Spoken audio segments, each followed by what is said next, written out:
Living in the past. The 21st century man who lives in Victorian times. Peter Saunders is a council worker from Nottingham. He's just 30 years old, but he is a huge fan of all things Victorian. He has spent thousands of pounds turning his house into a late 1800s haven. Peter takes Victorian life very seriously, even down to wearing a waistcoat and flat cap. Every item in his cottage is 100% authentic. There is no factory-produced furniture. Everything from the toilet to the tins in his pantry have been lovingly hand-picked from car boot sales, antique fairs and eBay auctions. A portrait of Queen Victoria hangs proudly above the sitting room fireplace. Peter's four-bedroom house now looks much like it used to look when a real-life Victorian family lived there. And Peter is considering opening its doors to the public. He says, "I've gone to a lot of trouble and I would like to share it with people who will appreciate it. The Victorian period was a fascinating time. Both my mum and my sister are interested in it too, so I guess my passion for it started from them. My mum is always picking things up for me from car boot sales. I like the idea of the lifestyle that the Victorians had. They would entertain themselves. They used to love a sing-song round the piano, and they were less wasteful than we are today. Things were built to last. I can't stand all that modern stuff made of plastic that all looks the same. Most of my friends are very supportive, and they love coming round for dinner parties when all the old glasses and cutlery come out." Peter uses all the original cooking features in his kitchen, but admits to having a microwave oven. He also has a television, central heating and a fridge-freezer, but he says, "All my modcons are cleverly hidden around the house in cupboards or behind curtains. And I have running water, as most Victorians had, but they didn't have hot water like I do."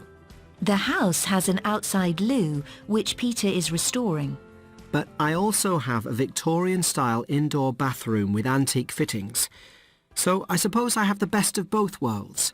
All the modern conveniences, but with the romantic and quaint feel of the Victorian period. And it's very cosy. The Victorians were all about comfort." Experts agree with Peter that the house genuinely reflects Victorian times. Hilary Sylvester, chairman of Nottingham Civic Society, said, "Peter's done it extremely well. It's not twee in any way and has been restored in such a genuine fashion." The 21st century woman who lives in the 1950s.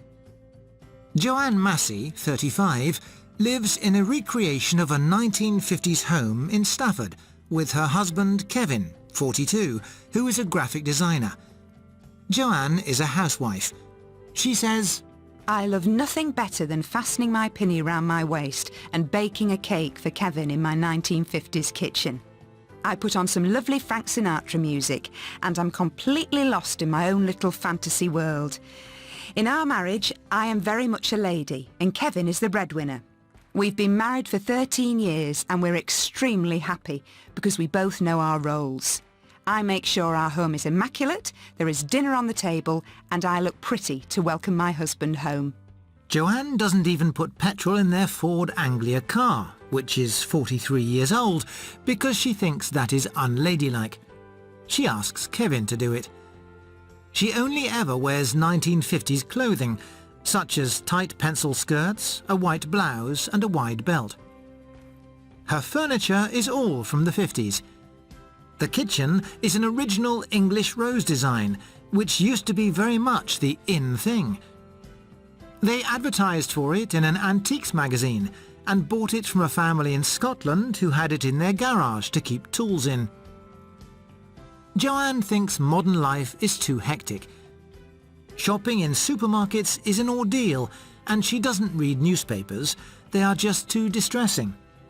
She says, "We do have a television set, but we hide it in a retro cabinet. Neither of us drinks, and our social life revolves around visiting like-minded friends for tea and cakes."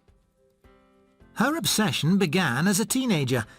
She loved old movies because they seemed to represent a halcyon time, when women were more feminine and men more protective.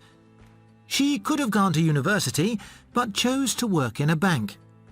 She says, I was marking time until I met the right man. Kevin and I met at a 50s convention, and we had an old-fashioned courtship before he proposed. I was ecstatic, because I'd found someone with the same passion. Some women I meet ask me if I feel patronised by spending all my time caring for Kevin, but I never would. at work, Kevin gets teased because he's the only one with homemade cakes and even homemade jam in his sandwiches. Joanne thinks his colleagues are jealous that he has a wife who devotes herself solely to his happiness. How many men these days can really say that?